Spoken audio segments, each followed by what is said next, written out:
We are here because of that fateful night which destroyed the lives of many people in Mundakkai Chooralmala region. One aspect of trauma, whether it happens to individuals or a community, is that it fails to get words and language, and it often gets buried as days go by. It is there, but not spoken. It is felt, but not uttered.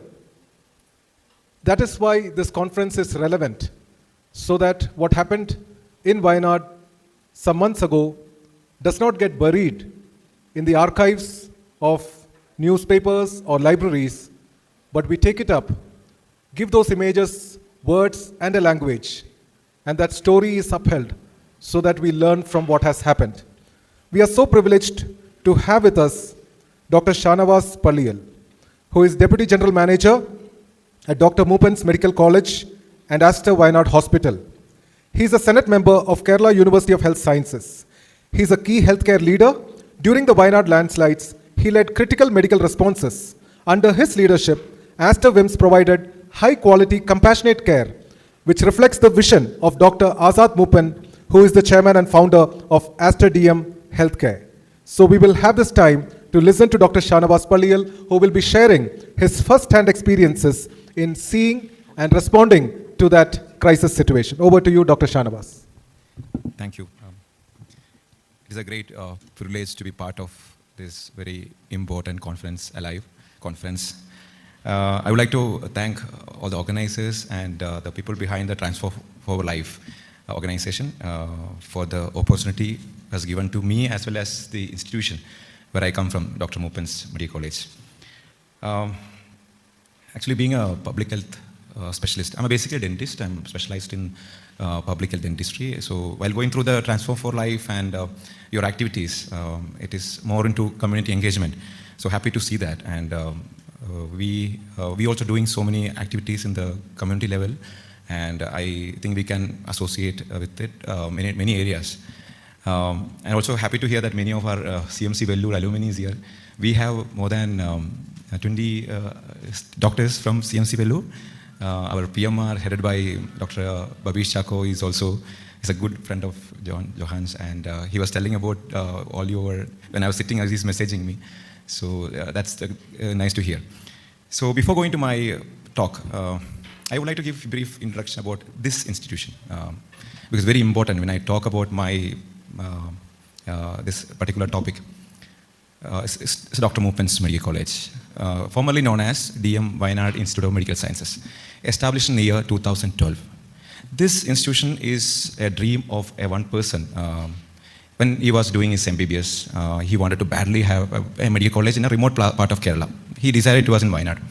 He could not do it in early growth of his career. Then he went to Dubai and he settled his, he acquired a lot of pharmacy outlets and clinics. Then he started investing in the hospitals. He became one of the renowned business in the field of healthcare. Then at the age of 60, he decided to build a medical college in his pocket, and he made as a trust. Okay, so he is one, whether his company is listed in the share market, but still he wanted to serve the most underprivileged community. He pumped 650 crores in Thare Arapeta, Mepadi, that is in Wayanad, and still I still feel people don't realize the importance of one person can change that. And many of these consultants told that it is not financially viable, don't invest there. But he followed his dream, and he, with all the obstacles, he invested there in that remotest part of Kerala, and remotest part in Wayanad, I can say that is in Thare Arapeta. The person I'm talking about is none other than Padma Shri Dr. Azad Moopen. He's in the healthcare profession, he's one of the most respected person in the world. His company, that's Aster DM Healthcare, is now operational in 6 countries, and it is the only medical college. And I would like to invite you all to our campus. It's a 50 acres of land with 16 lakh square foot built-up area, and we didn't touch the terrain or destroyed any hills, and we made in that such a way. Then maybe you will, why I talked about the institution, you will come to know later. Change it. This no.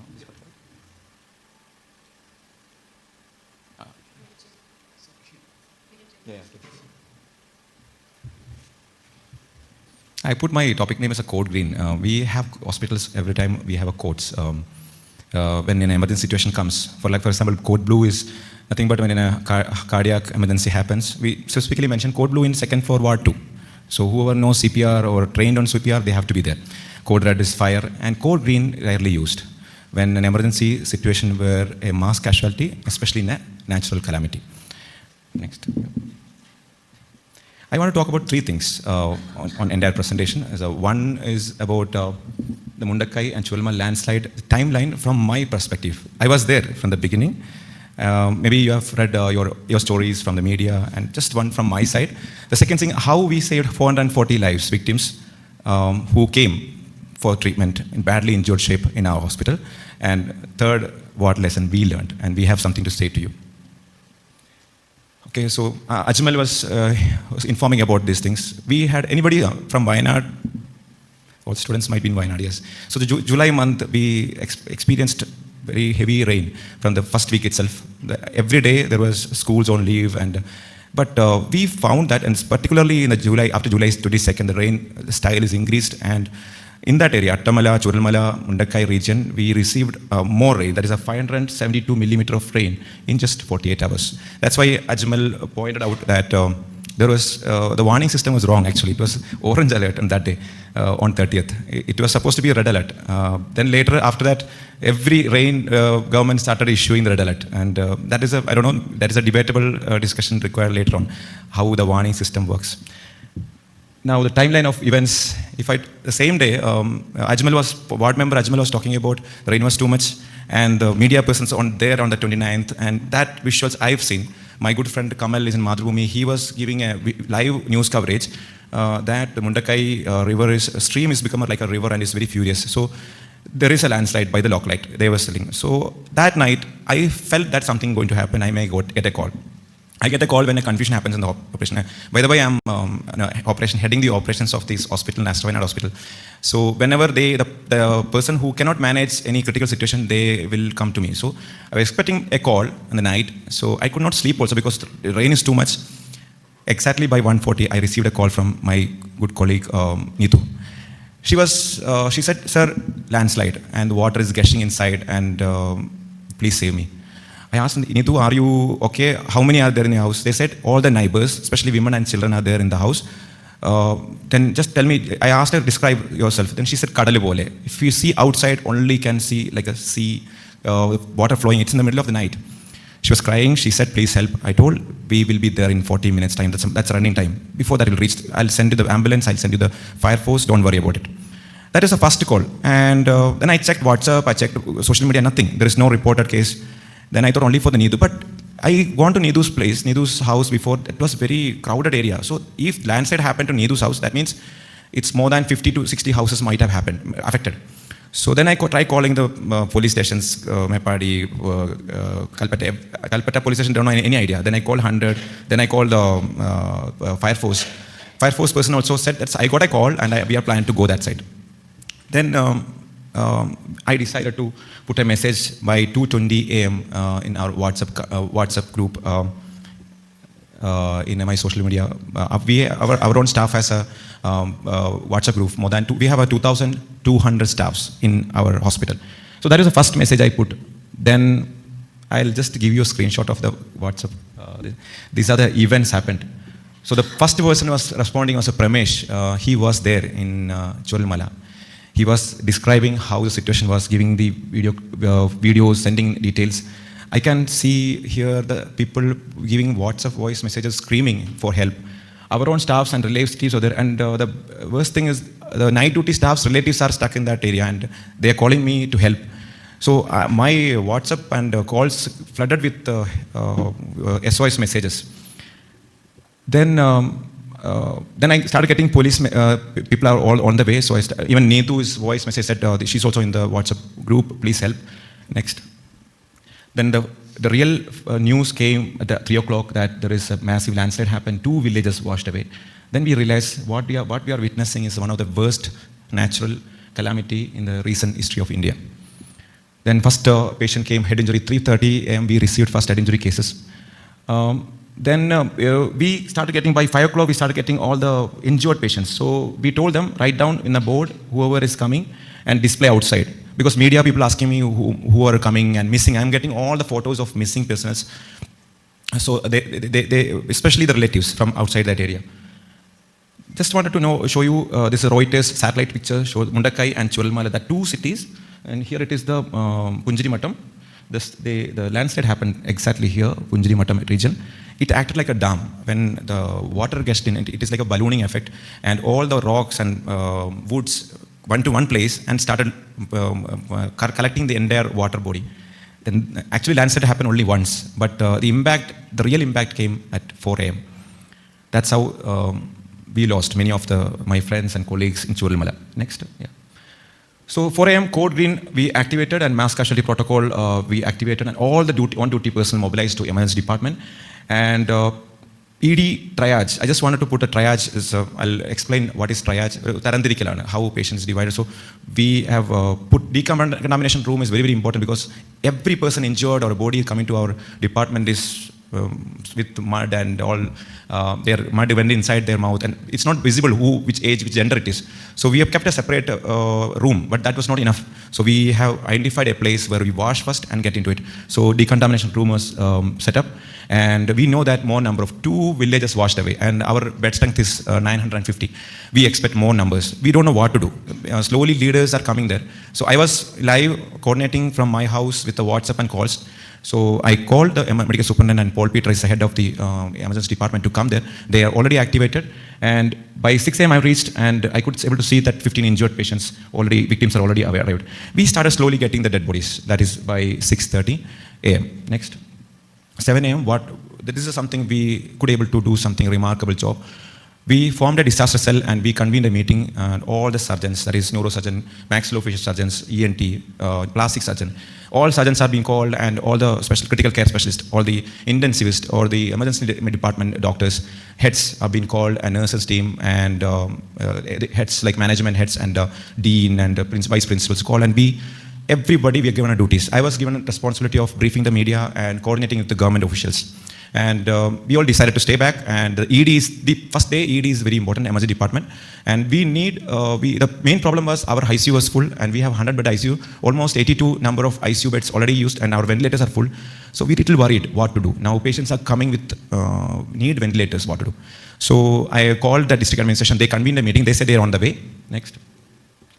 By almost 8 o'clock, the people, the outside world came, no more deaths started coming, and Bijesh, who was there in the active live in the WhatsApp, and he was sending messages, and he was saying many lives. Suddenly we heard he's no more, and his body recovered, and he was one of the first body came to our hospital. His family, entire family died on the incident. Then by noon, 150 injured victims. The main problem was the connectivity with the Chooralmala and Mundakkai. The bridge was broken. So only army can build. Army was on the way. So we cannot get the injured persons from the Mundakkai ride. All the injured and dead bodies are coming from the Chooralmala town. By 2 a.m., media cell established, an online meeting held with the district administration. This is a beautiful meeting. First time I felt that it's a humanity in front of anything else. There is no private, public, nothing else. It's just we are together. So DC told, it is one team, what you need. And you are the only tertiary care center, only infrastructure. Just tell us what you want. I said, we need ventilators, we need monitors, we need all the HFNC, all the life-saving equipments required.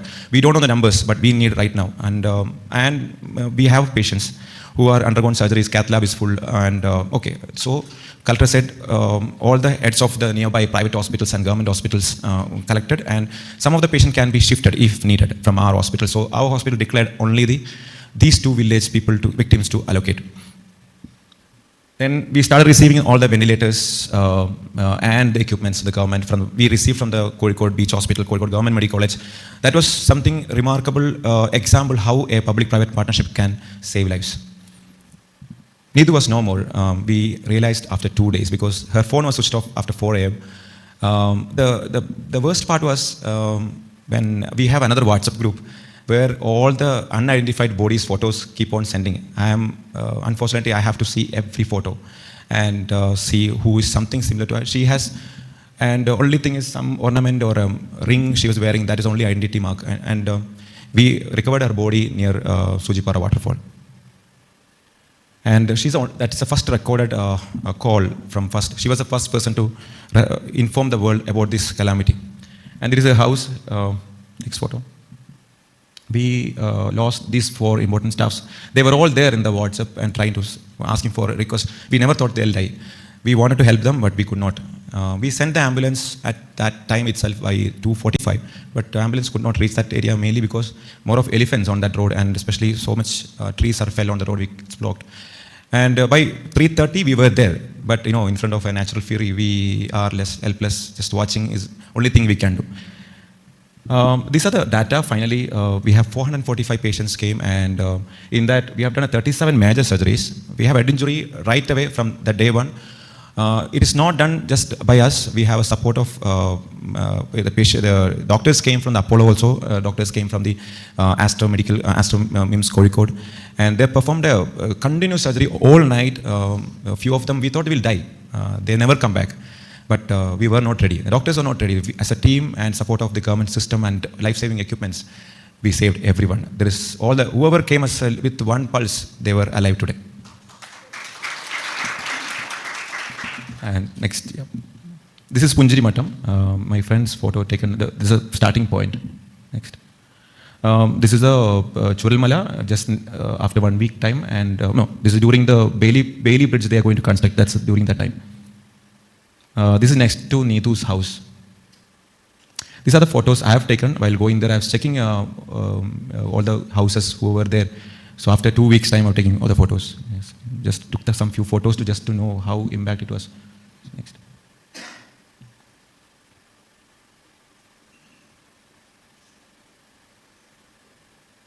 On 2nd of August, our chairman came. Our chairman had a stroke, and he was not supposed to go outside and meet people. But still he wanted to come here. He always say that this institution is not for the profit. This institution is there for that if I die, it has to remember that I built it. That's it. So whenever we have a board meeting, he tell that whatever money collected, don't give to me. It's just back to the institution. He's believe in research. He believes in quality healthcare, and for the most underprivileged community. We told them many times, we give you a quality healthcare. Financially never be viable in India, especially in Kerala. But he never listened. He wanted NABH, he wanted NAC, he wanted NABL, all the accredited body to be registered. And we are in loss. But he is now also, we need at least 7 crores rupees per month for the salary. The 50% of the salary come from his pocket. That's much passionate here. It's only one person driving force. And that's why even though doctors are denied him not to go to the public, he was there. Next slide. Then he gave 4 crores to Chief Minister Disaster Fund. And visited, his family visited during that time. Next. Next. I'll give you Opposition Minister, Mr. Rahul Gandhi and Priyanka Gandhi, our MP, was there at the time. Then on 10th, our Prime Minister visited our campus, and they paid homage to the people who we lost. Next. Next. And he visited all the patients. We had 3 wards. Each ward has a strength of 90. And many of them don't want to go back home also. They were there. And thanks to the beautifully managed, we have a very good support from the community NGOs. The food was supported by many of the NGOs, and they are with the trauma. Many of them from ICUs. And Prime Minister he was only scheduled to time, he was only 30 minutes, but he spent 1 hour, 30 minutes in the hospital. That was, many people told this is the first time he is staying back this much time and spending too much time in the hospital. He was accompanied by our Chief Minister, Mr. Pinarayi Vijayan, and also then Governor Arif Mohammad Khan, and Suresh Gopi, Minister of State, and also Dr. Wayanad, Chief Secretary.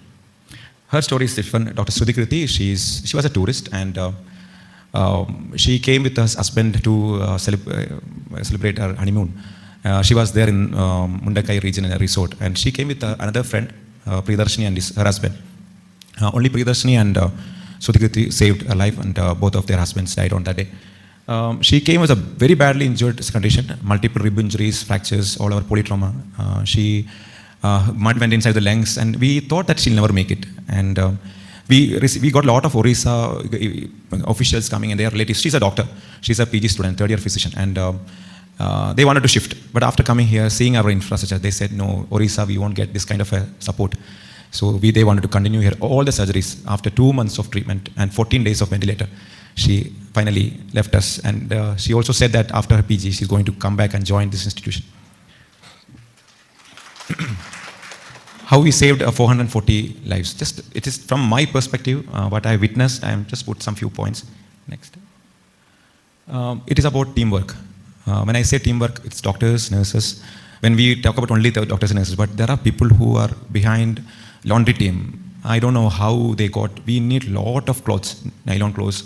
They were ready and everything was on site. And we never told that you bring that, housekeeping staffs, because everywhere the landslide mud was there.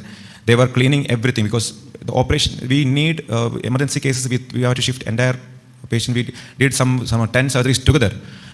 Everything was flooded with mud and dirty water, and housekeeping staff did a wonderful job. Like that. Entire team, we have students is the one thing, one area we found very effective, especially finding that, documenting the data. And entire media, public and relatives asking us who's there. So we have made a special attention to capturing the data. From the day one, how many patients are with gender details. Whoever is conscious, we'll take more information from them. Try to get more information. Who are their relatives? We start writing like a story. So each patient we had a file, and initially we had also make sure that come with the ornaments has to be in one place. Hand over who is the first person got them, which ambulance driver, how many ornaments were there, and it has been photographed, sealed, and handed over to them. Everything from the day one, from the beginning itself, that data has been captured. Their belongings are clearly kept, and so that there's nothing lost in our hospital. Then public-private partnership is one important area. We need more examples. This example has been telecasted in a few of the international video news channels, especially Al Jazeera. They came as BBC also reported how important is this partnership. A private, always we have apprehension that private is always expensive, don't go there. Government has all the facility, but government is helpless. I want to tell you that government don't have any facility there. There are, I can even say that there are ventilators, but they don't have people to operate also. There are people to, some oxygen plant, they don't have an oxygen plant. There are deficiency of oxygen cylinders, but they have a new equipment. That is another part of this thing. So all the equipment came to us. We need a good leadership to join us. So I feel we did a wonderful job of getting together all the stakeholders so that we could able to save lives. Triage system, one of the beautiful things I witnessed in my hospital. The first triage happened in the site of the landslide, where we have a WhatsApp group where what kind of patient is they bringing. So they prioritized head injury, prioritized. So all the specialized doctors are ready here before they coming only, we'll ready with the treatment so that there won't be any delay. And priority 1, 2, 3, 4, it's clearly demarcated in the ED, and we make sure that all the non-sick patients never stay in the ED. We have directly transport to the landslide ward, and that's what 3 wards we have opened. Then mock drill. I think community participation is every time we have, because of NABH hospital, we have a mock drill, and I personally sometimes feel why all this I needed. When fire drill is there, I had to run around. When we have a cold green mock drill, then I had to run around. So, but I felt everybody that they don't have to explain what to do, because of we all trained what each one's responsibility it is. So mock drill is, I feel, not only the hospital staffs, all the NGOs and community has to be, especially in the area like Wayanad. We will witness more kind of this kind of natural fury, landslides. We will expect it. This rain not going to end here. Because of the climate change, it's more number of aggressive rain we are going to witness. Only thing is, we should be prepared for it. And finally, I would like to thank our chairman again, the great gratitude, because of the infrastructure he has given to us. That's the only reason we could able to accommodate that much number. The district collector asked me, if 1,000 patient comes, can you manage? Yes, we could able to manage it. That's just because of the infra, what he developed. He has a foresight of 50 years. That's what we told every time. Most of the localite, we think about 5 years, because our politician only 5 years elected. So, but because of great people, he's the one person, he was thinking that after 50 years, what will happen? That's why he has a courage to invest in that area. So thanks to him, because of infrastructure, we could able to cut everyone. We don't have to send anyone to Kozhikode. I would like to say I've lost many of my relatives and friends on the way to Kozhikode previously. My grandmother died just because of a lack of stroke medicine. Thrombolysis medicine was not available. In 2002, we had to run to one hospital, another hospital. There's no medicine available. And ultimately, when we reached Kozhikode, they said, you are late by 30 minutes. So that is the scenario of Wayanad. If you are in Wayanad, you will be, that is very common. Death on the way to gut, it's very common. Any head injury, you're gone. No treatment. But now situation has changed. We always forget things. Just because one person's investment, it's changed a lot. Because of this infrastructure, we could able to create this service to these landslide victims. some lessons, this is little debatable topic. I don't want to criticize some areas, but some things I should be telling. Media. If you search Needu landslide in YouTube, you will hear Needu's desperate call voice. Actually, it was not given to any media persons. A media person came to our manager, our PRO, and asked, can you show us the complete voice, what Needu said. He showed, listened, he was recording without any consent. The problem was Needu's husband and son is still alive. We don't want, see, they are increasing their TRP, and they have millions of viewers. I pleaded them, News 18 channel, I asked him, just don't telecast, stop it. He said, no, we can't because it's already crossed 1 lakh viewers. That is the time, maybe people taking benefit out of all this landslide. So, this area we were trying to support the humanity, other side they are increasing their business. That is the one thing I noticed, even though we can't forget the role of media. Media has done a wonderful job. From the day one, before the government is issuing a red alert, they were there. Okay, they were showing the warning sign to the people. But what I have witnessed, every day, they show only the stories, they want crooked stories. They asked me to tell like this. No, I said, we can't say like that. And there are so many things to say, but I feel it should be a regulator, especially during the natural calamity. Especially victims are there, relatives are there still. So we should be very careful managing that kind of a situation. Social media is also one important area. I feel we should be educated how to use social media. That is also very, very important. I think it's just a free. Anybody can post anything. So one area, from the first beginning, it is most helpful thing because before any media could able to record social media, it was there. Because of WhatsApp, Facebook, we could able to save many lives. We could financially support many individuals. I could able to support many of the education only by Facebook. So I feel we need to, the NGOs, or when we focus, the young generation are there in social media, especially Instagram and Facebook and all these new age platforms. So we need to find a solution to how to penetrate into that area, and maybe all these awareness programs can be managed through these platforms. Politicians, they did a wonderful job. They are the people who are supporting locally. Everybody wanted to be in the limelight and take photographs. That is a situation. We delayed a lot of things. Maybe that delay could have been avoided. That's one thing we need a discussion on that. It's a debatable topic. That just I gave you an idea on that. Data is the one thing. Johan sir, our doctor, I was talking about data. We are meticulously kept a data from the beginning itself. Detailed report. That's the only data available now at present with the government. And with this data only, Prime Minister announced a relief of 50,000 immediately. So they want their data. Government never data about that time. So they used our data to release that fund. Not criticizing things, maybe area we may need to improve is that side. I think I took a lot of time. Anything else next? Social media, I just wanted to, one video I have informed that time, social media, that is, this was taken by the Al Jazeera and BBC telecast again, and just wanted to show you social media, the power of social media, how important it is, because everyone, we should be more focusing on how effectively can utilize this platform. Next, yeah. That's all from my side. And I would like to invite you all to our institution. Anytime we have a beautiful campus. We have a research wing, separate research wing is there.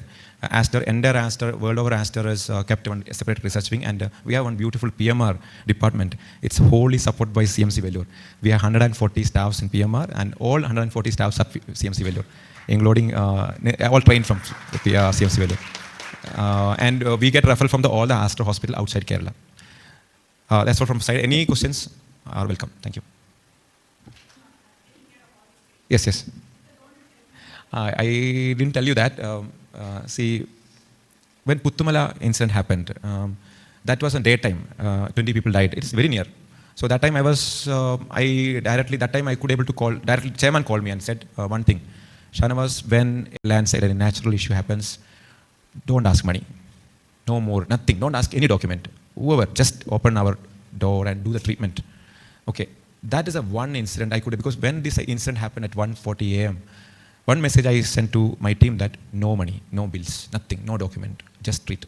We spent 38 lakhs for the surgery, and it'll cost roughly around 50 lakhs for this entire community. But we received a lot of support from the community. Because we were giving, first day we were giving food for them from our canteen, but next day onwards the food was from outside. They were competing to give the food and clothes and their supporting things. If there are no other questions, can we please give a big round of applause for Dr. Shanavas? Sure. Oh, thank you so much. Thank you.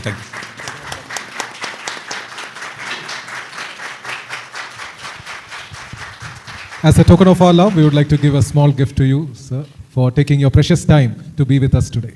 Thank you.